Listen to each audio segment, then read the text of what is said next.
on va parler de l'attaque. De l'attaque qui pour prendre le relais de Jonathan David. Alors évidemment, on a Olivier Giroud à l'image qui est aujourd'hui le remplaçant numérique de Jonathan David. On ne sait pas si ça sera le remplaçant sportif de Jonathan David, puisque on ne sait pas si un numéro 9 va arriver du côté du LOSC. On a posé la question hier à Olivier Letton, on se répète, mais est-ce que Mathias Fernandez-Pardo pourrait être finalement le deuxième numéro 9 avec Olivier Giroud pour occuper le front de l'attaque? Olivier Letton nous a répondu, tout est possible. Ce qui veut un peu tout et rien dire. On peut s'attendre à tout, en tout cas du côté du LOSC cet été. Est-ce que déjà, première question, Romain, pour toi, le LOSC doit absolument recruter un numéro 9 pour challenger Olivier Giroud, voire même être titulaire et faire d'Olivier Giroud un remplaçant, ou alors Mathias Fernandez-Pardo peut s'imposer comme une solution viable à ce poste, sachant que ça dégarnirait, entre guillemets, de facto, le poste d'ailier gauche ou d'ailier droit? Très bonne question. Sujet pas si évident que ça, je trouve, parce qu'on pourrait avoir tendance à dire: «Ouais, mais Mathias Fernandes-Pardo, c'est un excentré gauche, pourquoi vient le mettre dans l'axe?» Moi, Lui je préfère continue jouer dans l'axe. et Hein. ben, Il moi, je l'avait dit au continue à début de son mmh. arrivée, je suis surtout, dans mon esprit, un avant-centre et un joueur d'axe. Alors, autant je le vois pas tout seul devant. Pour moi, c'est presque, un complément idéal à Olivier Giroud aujourd'hui, je trouve.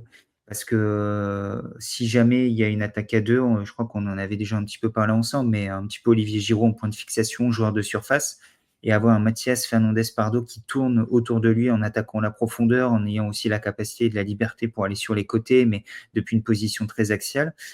Toute proportion gardée, parce que c'est pas tout à fait les mêmes profils, mais ça me rappelle un petit peu les débuts de Kylian Mbappé à Monaco avec Falcao, la plupart du temps autour de lui, où il y avait un vrai neuf, un neuf de métier, un neuf de surface, et il y avait Mbappé qui avait beaucoup de liberté autour de lui. Après, on a vu que Mbappé a été naturellement sur le côté gauche pour rentrer intérieur, etc. Mais moi, j'adorais le Mbappé de Monaco, qui était un peu dans ce rôle de neuf et demi, mais avec énormément de liberté, avec un vrai neuf autour de lui.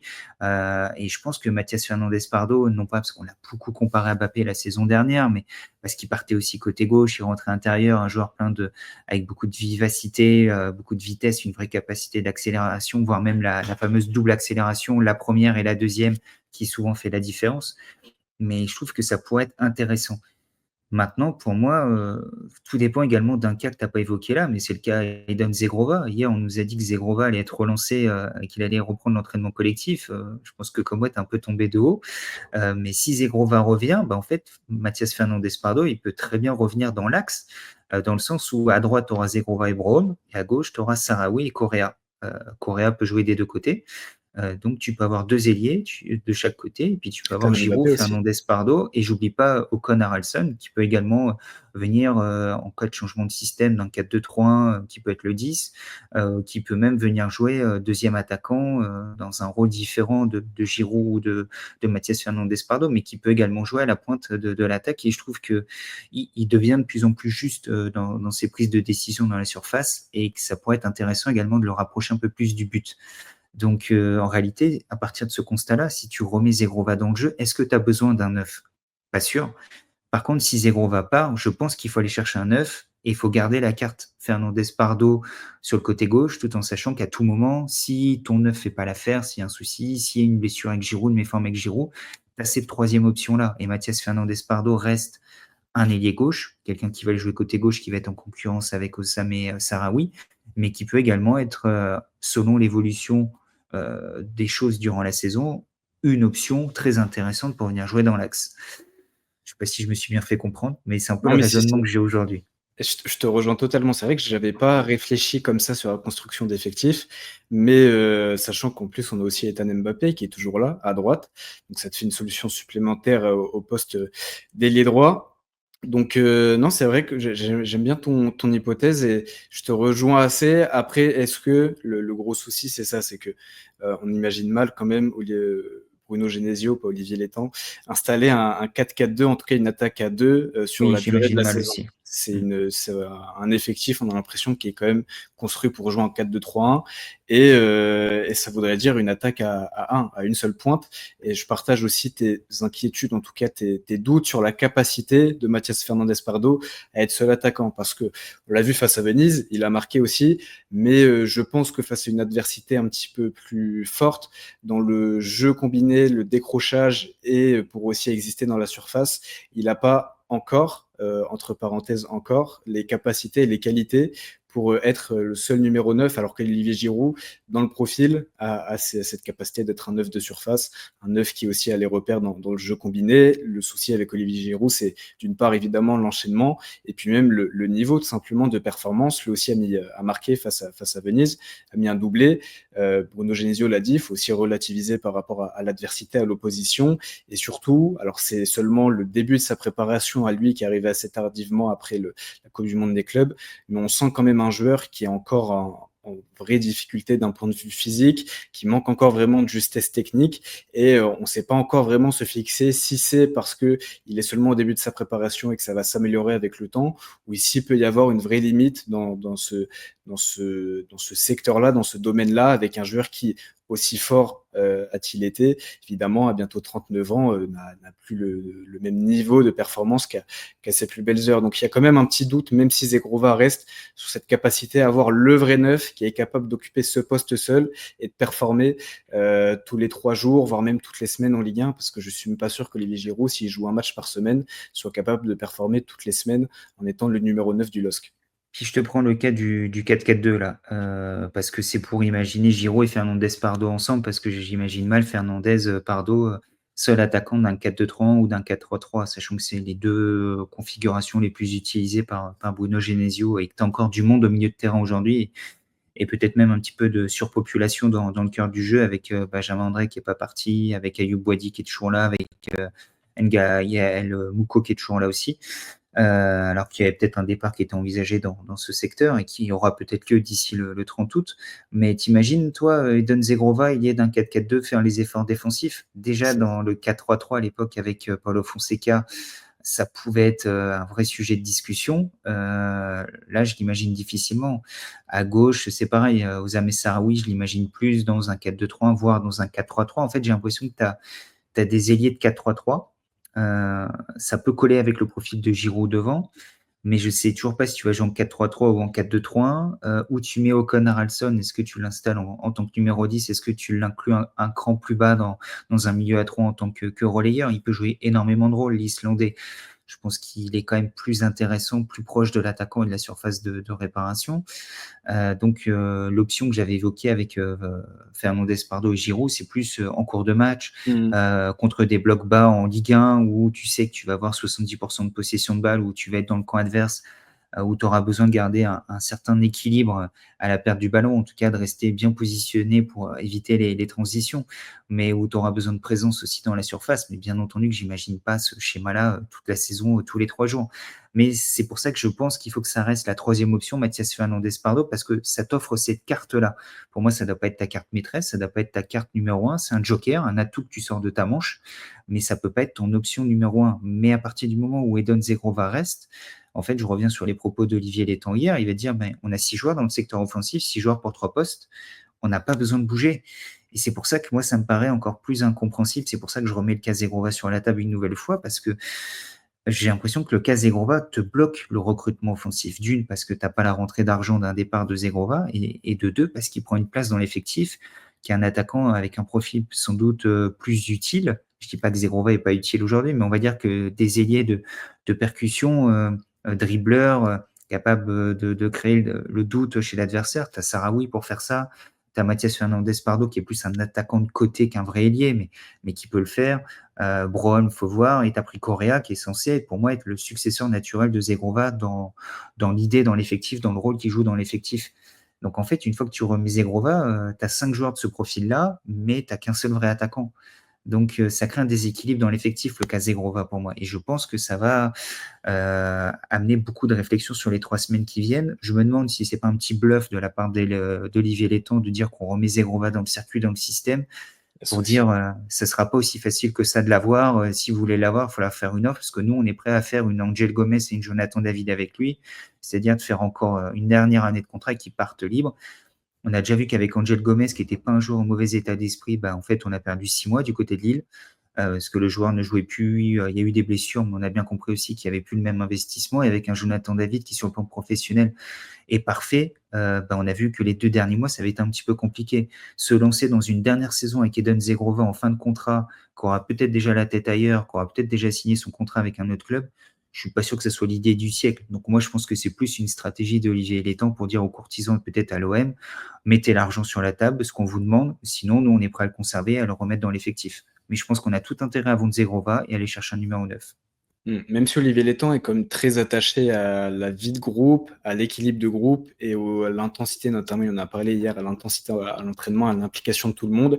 Et je ne sais pas s'il oserait remettre un joueur comme Zegrova dans le circuit, s'il n'a pas l'assurance qu'il reste impliqué, si c'est seulement, entre guillemets, pour mettre la pression sur l'OM ou tous les clubs courtisans, mais ça aussi sera un dossier à suivre. On Parce ne que sait pas ce qui se c'est... dit non plus entre les joueurs et la direction. Peut-être qu'on a dit à Edon Zegrova, reviens, remets-toi dans le circuit, limite joue 1 ou 2 matchs avec nous au mois d'août, même s'il n'a pas du tout fait la prep et il sort de 6 mois sans jouer, donc hyper compliqué. Mais en gros, remets-toi comme il faut dans le circuit et puis, nous, s'il offre, un peu comme on fait avec d'autres joueurs, si, je sais pas, les 12, les 14, les 15 millions qu'on veut, ils arrivent sur la table d'ici le 30 août, bah, on te vend. Mais nous, on a besoin aujourd'hui que tu reprennes un petit peu de valeur parce que ta valeur, elle a chuté parce que tu as pas joué, parce que tu étais blessé, parce que tu as pas fait la préparation et parce qu'aujourd'hui, on a l'impression que nous, on a le couteau sous la gorge et que si on ne vend pas, on perd tout.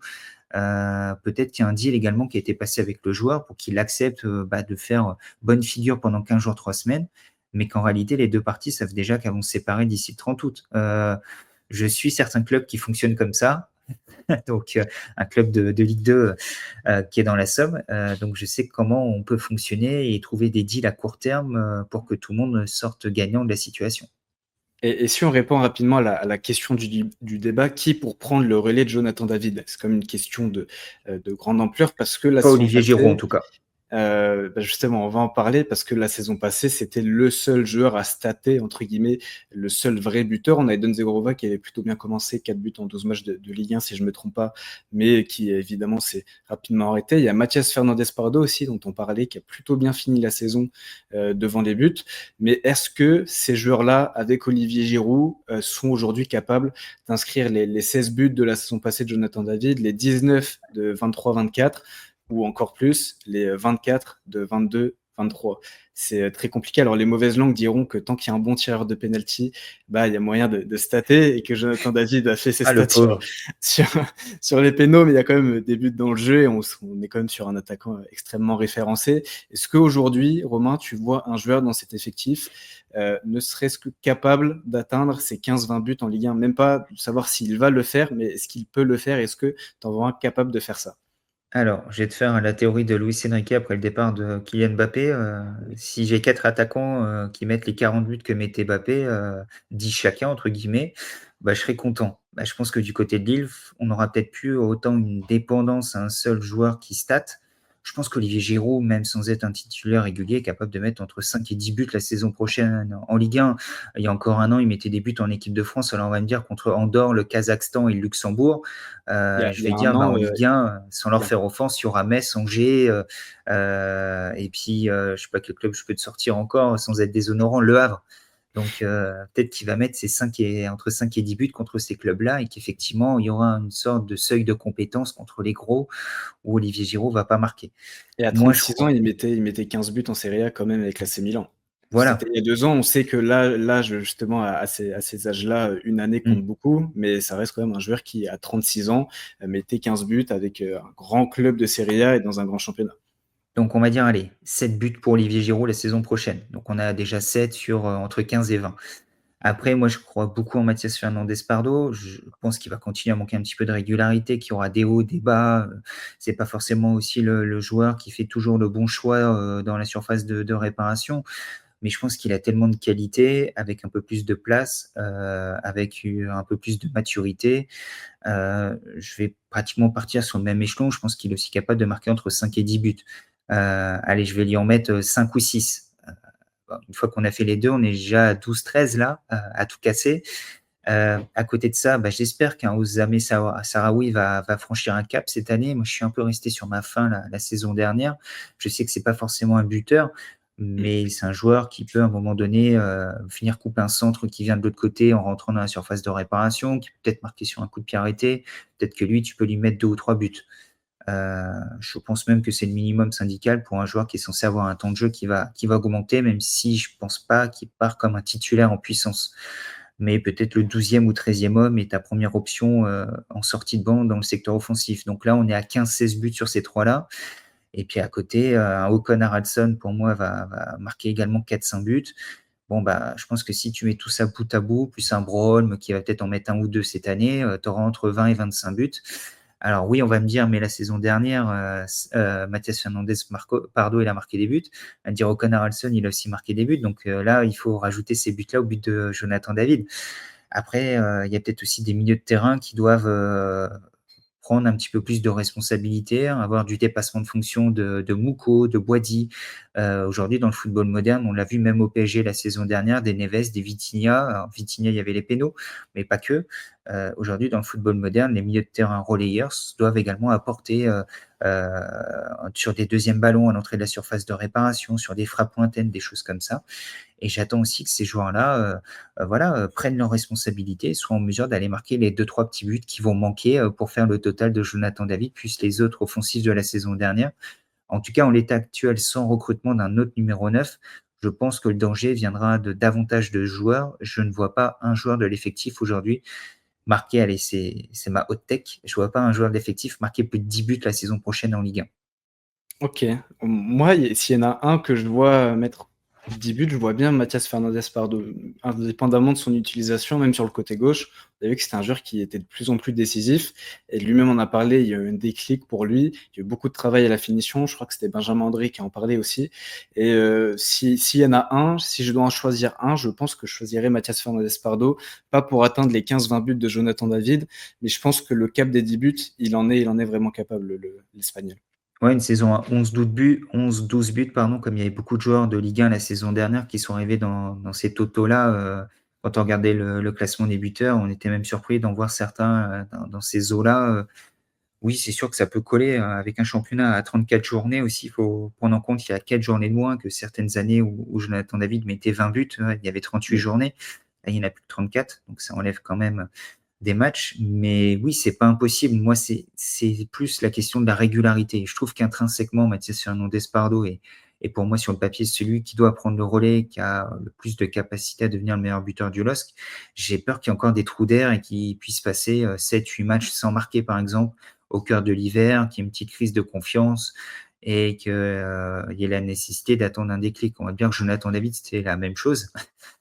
Sauf que c'était moins régulier quand même. Et tu l'as dit, il y avait aussi les pénaltys qui sauvaient Jonathan David, entre guillemets, qui lui permettaient de retrouver un peu de confiance, de faire tourner le compteur, même quand il était dans des périodes un peu plus compliquées dans le jeu.